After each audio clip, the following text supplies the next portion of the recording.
covering the stories that impact your life, your town, your state, and your future.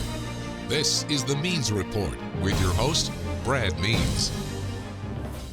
Hello, everybody, and welcome once again to the Means Report. We do appreciate you spending part of your day with us, and we do have another busy edition today for you. We're going to talk about the conflict with Iran, a conflict really that came to the forefront in a big way just a few short days ago. Also, we're going to talk about protecting your private information. That ties in with that whole Iranian thing. And as usual, we'll help us shape future editions of the Means Report by letting you know how you can stay in touch and help us get more great guests.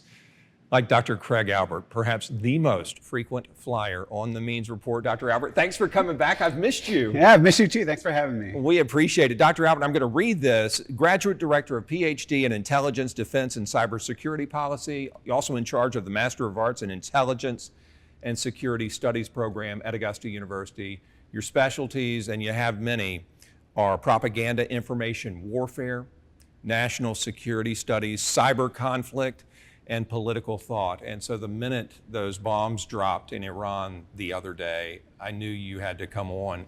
And my first question is, I understand, and I think most people do, that we were trying to take out their nuclear manufacturing facilities.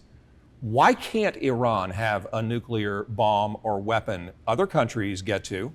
It's a great question. There's two reasons.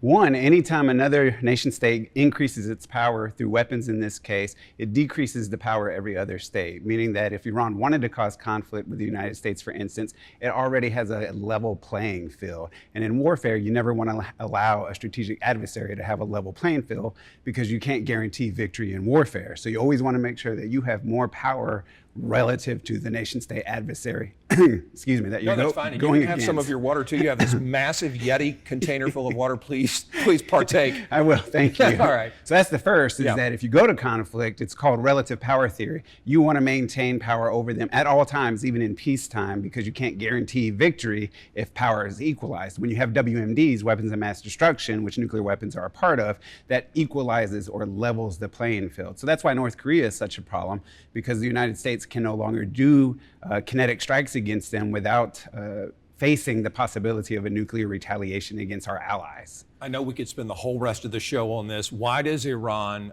not like us? Why don't we like them? I know you've told me previously that some countries live to cause disruption and chaos for the United States. Is Iran one of those? Yeah, absolutely. So Iran is a rogue state.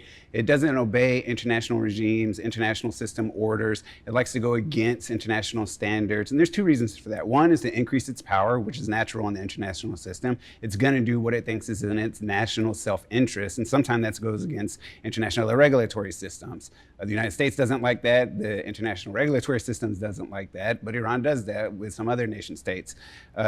Secondly, they think that the United States is a superpower and tries to control other nation states unwarranted. And so therefore Iran's like, well, you're not going to control the system, the world, you're not going to control us, and so we're going to do as we please. And if you try to conflict with us in any way, we're gonna come against you. And they do that by saying the United States is the great devil, by sponsoring terrorism against the United States, and by attacking the United States' greatest ally in the Middle East, which is Israel. You talk about superpowers. China is one. Why doesn't China, who I thought was Iran's friend or ally, step in and say, hey, United States, you can't treat Iran like that. You can't bomb them. China has other concerns right now. So China is worried about the potential invasion of Taiwan, which they want to do by their own strategic security sources by the 2028. So they don't want to do anything that makes the United States come against them early, that the United States would start some type of conflict or increase its cyber operations or influence operations against the Chinese Communist Party or the state of China to begin with. And they're already kind of pushing the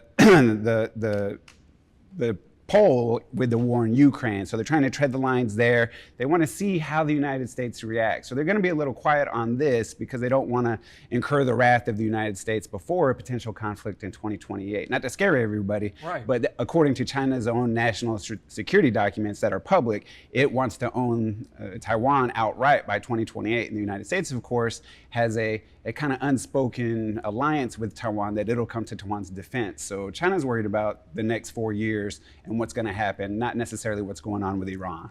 It seemed like moments after these bombings took place, Iran said, okay, every U.S. citizen is a target.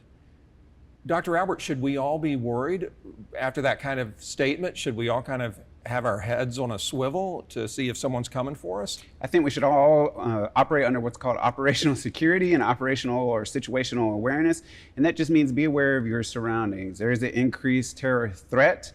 There has been for quite some time, but of course, anytime you strike out against the #1 state supporter of terrorism, there's going to be an increased threat towards all U.S. citizens, and of course, Israeli citizens and targets in the United States and worldwide as well. So I don't want to scare the audience, but yes, exercise due vigilance because Iran does operate according to asymmetric warfare and irregular warfare, and terrorism is one of those forms. So it's possible, though not necessarily probable, that they're going to increase terrorist threats to the United States.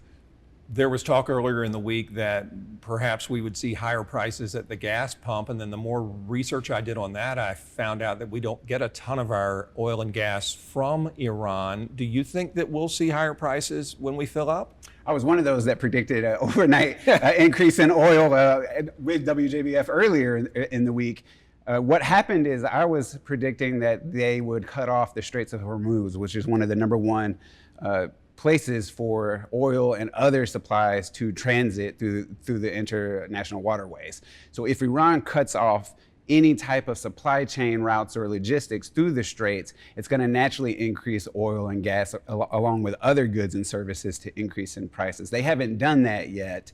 And in fact, we saw the reverse happen where President Donald Trump helped this ceasefire so far, and therefore oil actually fell a little bit. And so we see a little bit at the pumps. Even today I filled up and I was like, oh, it's a little cheaper.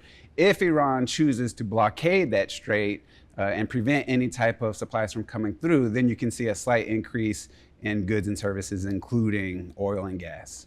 All right, so we'll keep our eye on that, what happens in the Strait of Hormuz. What about when it comes to President Trump and the way that people internationally feel about him? Do China and Iran fear him? They're not sure what he might do. Do they respect him? Do you think he holds any sway when it comes to making them stand down? Absolutely do. They definitely fear and respect him. And that's because, yes, he's unpredictable. No one quite knows how President Trump's going to act in foreign policy. And I think we spoke about this in the first term. Yep. Sometimes that can be problematic. Sometimes that can be good. You want a stable nation-state foreign policy that the international arena understands because they know how not to act or how not to behave because they know how the United States is going to react in kind. Sometimes, like President Putin takes advantage of that and says, I know you're not going to respond this way, so I'm going to do what I want because there's no way you're going to risk war over, let's say, the invasion of Ukraine. Under President Trump, it's any person's guess. And even as a security studies scholar, like I have to say, everything I say about President Trump's foreign policy is, an analytical assumption based on past actions, right? There's no predictive certainty with the president right now. And I think in this case, when it comes to dealing with authoritarian regimes like Iran and China and North Korea, that's a good thing because they're not going to do anything that risks the possibility of President Trump that day deciding to strike back against them. All right, so I'm sure you're going to be on many times between now and the end of President Trump's term, but why don't these countries that dislike us, China and Iran, who we've been discussing today, just wait until we get a new president and it might be easier for them to do bad things to us instead of fearing what President Trump might do in response? Can you wait it out?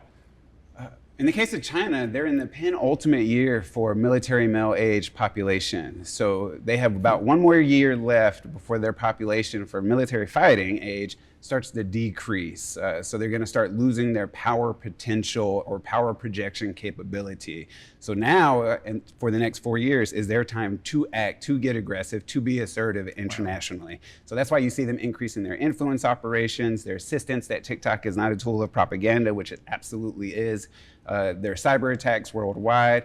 They're buying up property in Africa, everywhere to put bases. They're doing this because now's the penultimate time. So they have a few more years, and then their powers are going to start decreasing. And so that's why 2028 is kind of that year where everybody's concerned that they might do something with Taiwan.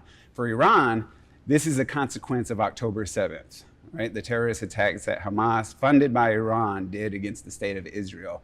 Nobody understood how Israel would respond with this type of drastic response. It's their 9/11. In fact, they call it 9/11 times 100 based on how it happened, the different fronts that it engaged in, how everybody disappeared into the population from Hamas afterwards. And so Israel blames the state of Iran. And so this was a mistake Iran made a decade ago by funding Hamas's operational capacity to do this to Israel. And now Iran's suffering the consequences for that. Well, you may have answered my next and potentially last question, and it's something that might not be answerable, honestly.